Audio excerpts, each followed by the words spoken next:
Hey, Mike, how are you? What's happening? Listen, Mike, this thing with for 14 years, Eli has been like, there are still clowns in this town that give Eli crap. Okay, they say he was lucky, this and that. Well, they're stupid. They're stupid. I mean, listen, they know nothing about the sport, so they're just stupid. They know nothing about football. The guy's 8-2 in the playoffs. Okay, and 8-4, but that's okay. 8-4. Okay, but so. The year Plaxico shot himself in the foot, okay? I know it sounds funny when I say that, but if that had not happened, they might have won everything. That was the best team he ever played on. All right. See, that was the best team. That was the best team they ever had. Yes. That's his big receiver that he always went to. Well, that was that was actually the best team they ever had. That year they were playing the best football they ever did. That year Plaxico ruined that team. There's no question. He did. But here's the thing: if you've watched this guy play through the years. If you're going to watch a guy who played 210 games in a row, all right, and did not play with the greatest talent in the world, and what he's accomplished, if you're going to say he's been lucky, I mean, what would you possibly say to someone like that? You've played 210 games in a row and you're lucky? It's the Pats if he's lucky. It's the Pats who they don't want to see on the field. It's the Pats when they lined up in that Super Bowl in Arizona in the fourth quarter, and he twice brought them from behind to win the game, whether they were lucky or not. Artie in Brooklyn, what's up, Artie? Yeah, Mike, thanks for taking the call. What's happening?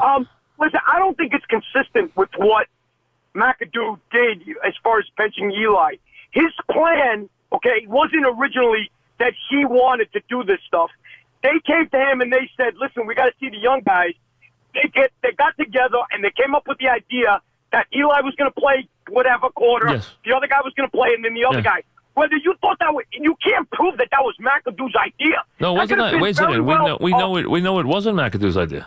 Right. So to blame McAdoo for this part is wrong. Here's what we blame McAdoo for: having the utter stupidity and utter arrogance to state that the reason you benched the quarterback who has been your quarterback the franchise's quarterback for 14 years is so that Geno Smith gave you a better chance to win the game. But it's not consistent. Wait a second. That is what he stated, Artie. That is what he stated.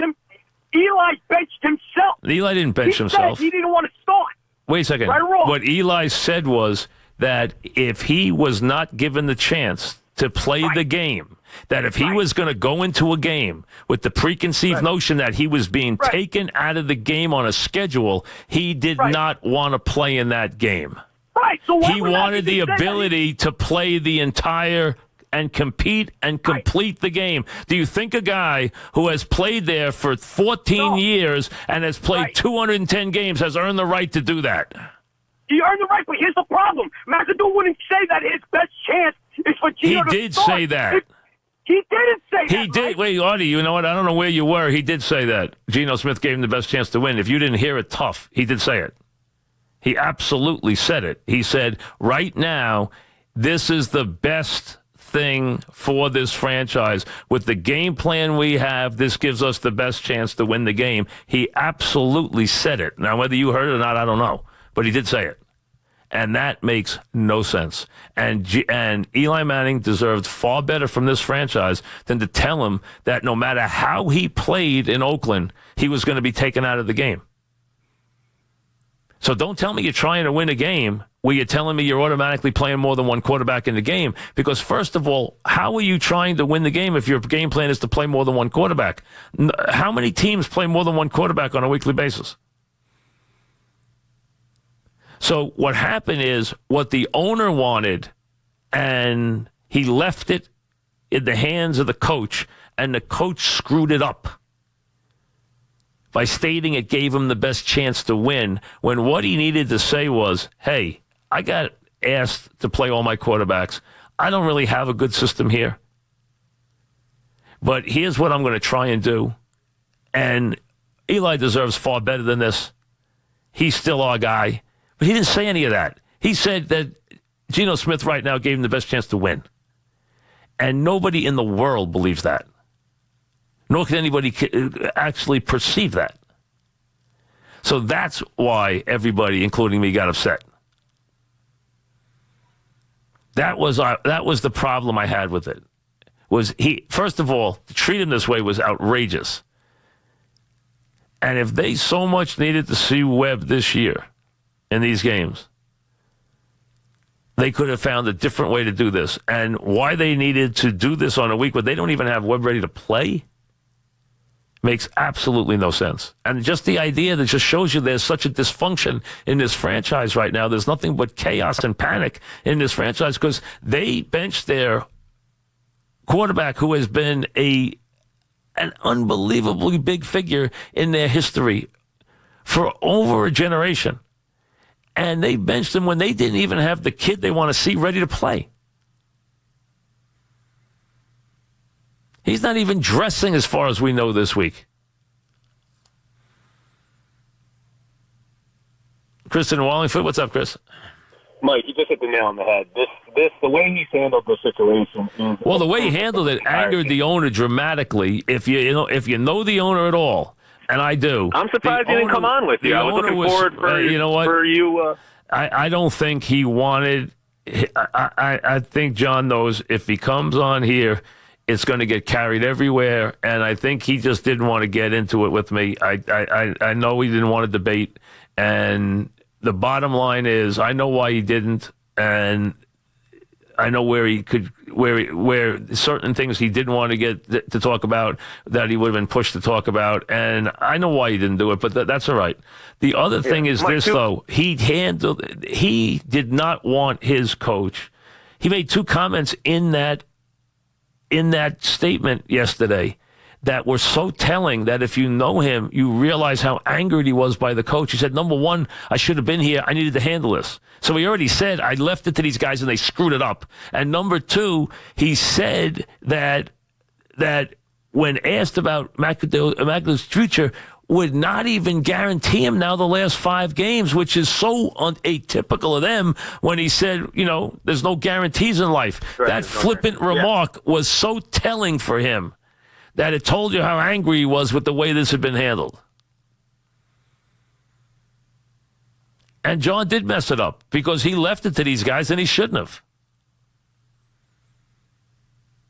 Because he was off doing Goodell. That's why he wanted to get Goodell's contract. He's in the compensation committee, and they were meeting in New York on the yesterday, and he needed to be there. So they messed it up.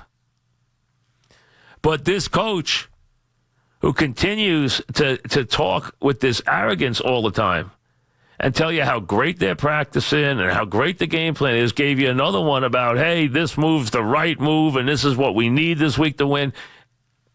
Think anybody believes that? And Eli would have been destroyed from coast to coast for having a streak now which was just kept alive by either a cameo or just playing portion of the game. They would have buried Eli for doing that. And Eli wasn't comfortable with that. And I understand why. The Giants were going to let him start the game and then pull him from the games. As he said, you know what, I'm not comfortable with that. If I start the game, I expect to be the quarterback. And why would he think that after he's been the quarterback for 210 straight complete games? Or almost all every game. He's come out of how many few games in his life? He's got the second longest record in the history of the league right now. And the Giants, you know what the Giants said? We don't give a damn about your streak or anything else. Well, they owed this player a lot more than that. Sometimes players earn certain things. They earn certain treatment with their performance. Eli's one of those.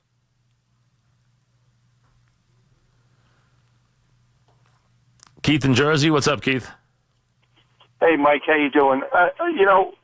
I agree with everything you're saying, and I can't believe some of the callers that are calling in even arguing this point. I mean, this guy deserves the best. He's the best quarterback we've ever had. I mean, and people are going to miss him in a year when they're floundering in the basement just like they are now. And you know what? If Webb was ready, it would have been okay. Listen, if it had been Webb, maybe some of us wouldn't have liked it, but we couldn't have argued it. We could not have argued it. If they're saying, if John had said to us or the coach had said to us, listen, we have not had a chance to play Webb. We're thinking of drafting another quarterback. We know we're going to be in a position that we're not used to being in. We haven't been in that position for a very long time. When we got down there and drafted Eli, it changed our franchise. We want to go down there and maybe get another Eli. But we also like this youngster, and we want to look at him, and we want to have enough information to know where we stand with this quarterback a little bit more than we know right now. So we want to do what's right in garnering some information about this kid by playing him for a couple of games. Now, if Eli wants to start, we'll work with him that way. If he doesn't, we understand. We'll leave it up to Eli. But we're going to play the youngster because we need to garner this information before the draft. Everyone would have understood that. Eli would have understood that. That is not how it was couched. That's not how it was presented. And I think, but to have this mishmash, to have this complete disconnect, and then not even have the kid ready to play the game this week. What are you in such a rush to take Eli out of the game if you have this kid not even ready to play this week? Because now you turned around and made it about Eli's performance and treated it like it was Eli that was the problem.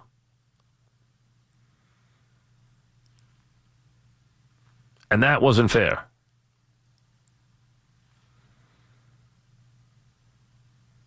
Jack in Garden City. What's up, Jack?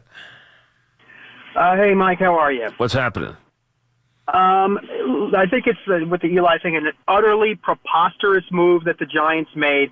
And in trying to make sense of the Geno Smith thing, the only thing I can come up with, and I want your opinion on it, is it possible that the Giants are curious as to whether or not Geno Smith can be the equivalent of a Josh McCown that the Jets have this year, that maybe he keeps the seat warm for Davis Webb if he's the guy. No, they're going to draft the quarterback. You see, no, but or Josh Rosen. Not if they have two of those guys. No, I don't see that. I don't see it at all, because not if they have two of them. You see, if they're going to, and I believe they're going to draft a quarterback no matter what Webb does here in the next couple of weeks. They're going to, and maybe Webb will be the answer and the kid won't, but they're going to draft a quarterback. And I understand that they're not going to re-sign Eli. I said weeks ago that if they don't re-sign Eli, that's fine. They don't have to re-sign Eli. They don't have to. They never had to re-sign Eli. I shouldn't say re-sign. They never had to have him for next year. He's already on the contract. But, I mean, they don't owe him any more guaranteed money. It's only money that is performance. He gets a $5 million roster bonus. He gets his paragraph 5. That's what he has left. He doesn't have any money that's guaranteed to him. So they can get rid of him, take the hit, lessen the hit, the whole thing, and move on to a young quarterback and let him play, which I have no problem with because that's what they did with Eli. They let Warner go, and they played. But this is not that. And the guy they needed to see was Webb. They didn't need to see Geno Smith. They know what Geno Smith is. But Webb's not even ready to play. So it even looks dysfunctional from that standpoint. Back after